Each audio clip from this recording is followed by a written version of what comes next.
শিক্ষা অফিসের স্টলে আপনাদেরকে সবাইকে স্বাগত জানাচ্ছি। আমি পরিচয় দিই, আমার নাম মোহাম্মদ আজিবুর রহমান, সহকারী শিক্ষক, পাইকানপাড়া সরকারি প্রাথমিক বিদ্যালয়। আমি আমাদের আজকের স্টলে আমার কিছু উদ্ভাবনী আইডিয়া আমি এখানে নিয়ে এসেছি, কীভাবে আমরা শ্রেণীকক্ষে শিক্ষার্থীদের মানে তাদের শিক্ষণফলটাকে স্থায়ী করবো এবং তারা আনন্দে যাতে শিখতে পারে, আনন্দঘন পরিবেশে যাতে শিখতে পারে, সেই কিছু অসংখ্য উদ্ভাবনীর মধ্যে আজকে আমি স্বল্প পরিসরে কিছু উদ্ভাবনী আইডিয়া নিয়ে আসছি, আমি আপনাদের সাথে শেয়ার করছি।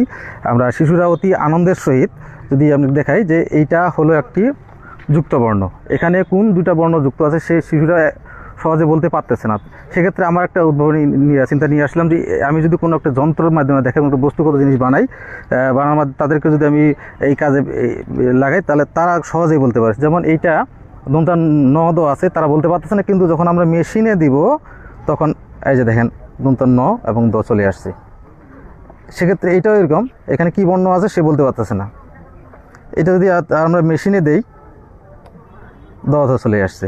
ঠিক এরকম আরেকটা দেখানোর চেষ্টা করতেছি, এটা হলো আমার আগের সংখ্যা এবং পরের সংখ্যা শিক্ষার্থীরা কীভাবে বলবে মানে নির্ধারণ করবে সেটা। যেমন ধরে নেন যে এখানে আমার 5-এর আগের সংখ্যা হলো 4 এবং 5-এর পরের সংখ্যা হলো 6। ঠিক এরকম করে প্রত্যেকটাই তারা বের করবে। এবং এখানে আমার কিছু আছে, এটা হলো আমার উইক হুইল, অর্থাৎ মানে যেমন আজকে ধরেন বৃহস্পতিবার, এস্টারডে কী বার ছিল, যে বুধবার, এটা তারা খেলার ছলে একটা এটা বাইর করবে এবং শিখবে। এবং আরেকটি মজার জিনিস সেটি হলো এটা আমার তুলনা যন্ত্র, এটাও আমি অনেক গবেষণা করে এটা বাইর করছি। তুলনা যন্ত্র ধরে নেন যে এটা আমি আপনাকে বোঝানোর চেষ্টা করছি। এখানে এদিকে আছে 2, 3, 1, 4, এদিকে একটা সংখ্যা আছে 2, 3, 2, 4।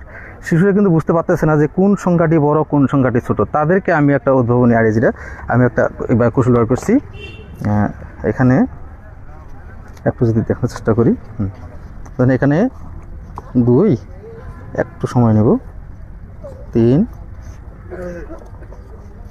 1 এবং 4। আচ্ছা, এদিকে কী আছে, এদিকে 2, 2, 4, 3। হ্যাঁ, এখন যদি আমি চেষ্টা করি দেখেন যে এদিকে প্রথম সংখ্যা হলো 2, শিশুরা প্রথম সংখ্যা 2 এদিকে নেবে, এদিকে এবং প্রথম সংখ্যা কি যে এদিকেও 2, দেখা যাবে 2 এবং 2 সমান, সে রাখে দিবে যে না এখনও বড় ছোটো নির্ণয় করা যাচ্ছে না। এদিকে প্রথম সংখ্যা হলো 3, এদিকে দ্বিতীয় সংখ্যা হলো 3, এদিকেও 3, এদিকে এটি এখনও নির্ধারণ সে করতে পারতেছে না, এই দুটো সমান। এখন দেখা যাবে এখানে 3 নম্বর সংখ্যা হচ্ছে 1, এখানে 3 নম্বর সংখ্যা হচ্ছে 2। এখন সে বুঝতে পারছে 1 তো ছোট, 2 তো বড়, সে সহজে বলতে পারবে যে তাহলে এই সংখ্যাটাই আমার বড়, তাহলে আমার এই চিহ্নটা এদিক লেস দেন হয়ে থাকবে, এদিকে থেকে এটা বড়। এখন আমি আমার এই 2025 সালের সর্বশেষ মানে লেটেস্ট যেটা আমি বানাইছি সেটা হলো মৌলিক সংখ্যার চালনী। এটা আমি শিশুদের কীভাবে শেখাবো। এই যে একটা আপনার চালনী দেখতে পাচ্ছেন, আমরা চালনীর কখনো উপরের অংশটা নেই, কখনো বা নিচের দ্রব্যগুলো নেই, কিন্তু আমি কি করলাম একটা এই মৌলিক সংখ্যা শিশুরা যাতে সহজেই বের করতে পারে এবং তাদের যে মানে শিক্ষণফলটা তারা যে যতটুকু শিখবে তারা যাতে আজীবন মনে রাখতে পারে সে একটা কৌশল আমি বের করছি। এটা যদি আমি আপনার ইয়ার মাধ্যমে দেখাই, পাওয়ার পয়েন্ট প্রেজেন্টেশনে দেখাই, তাহলে একটু দেখেন যে এইটা এই ছকটা এইটাই আমি এখানে ইয়ে করছি, প্রেজেন্টেশন করছি। এটা হচ্ছে 1 মৌলিক না যৌগিক না। একটু সময় নিচ্ছে,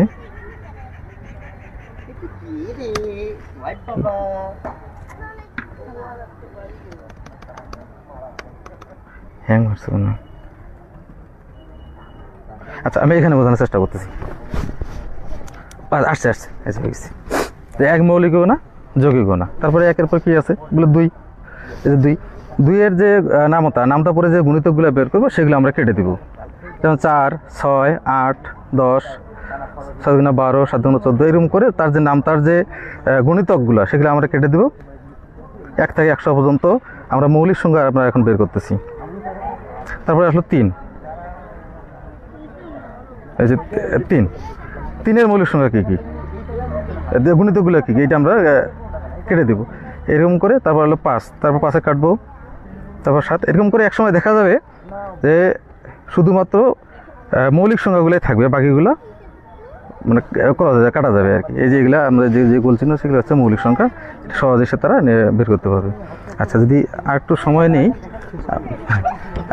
এটা হলো আমার বর্ণপুকুর। আমরা যদি আমরা তো অনেকে পুকুরে মাছ ধরি না, তো এখন বর্ণপুকুরটা হলো এরকম যে এখানে এই বর্ণের মধ্যে আমার অনেকগুলো, এই বর্ণপুকুরে আমার অনেকগুলো বর্ণ আছে, এই বর্ণ আছে, এইটা আমার একটা ছিপ, এইটা ছিপ। আমি ছিপ দিয়ে আপনাকে যদি দিই, আপনি একটু যেমন ছিপ, এইখানে আমি একটা ছিপ দিয়ে মাছ তুললাম, একটা মাছ তুললাম, মাছের একটা বর্ণ আসলো, মনে গেল মতে আবার মাগুর মাছ, সে বর্ণটাও শিখলো এবং এই যে মাছটার নামও সে জানলো, যেটা এবং খেলার চলে তারা সেটা শিখলো।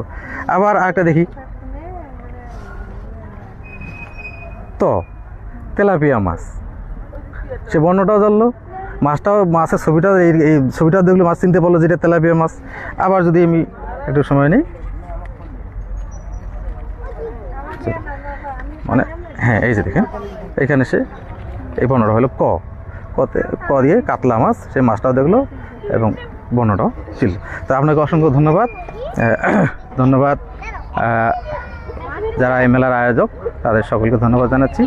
আর আমরা আহ্বান জানাবো আমাদের প্রাথমিক বিদ্যালয়ে হিসেবে মানুষের মধ্যে ভালো মানুষ হিসেবে তৈরি করার জন্য আমরা আপ্রাণ চেষ্টা করি। এই আপনারা বাচ্চা দিয়ে দেখেন, ইনশাল্লাহ আপনাদের বাচ্চা নিশ্চিত ভালো কিছু করবে, এই জন্য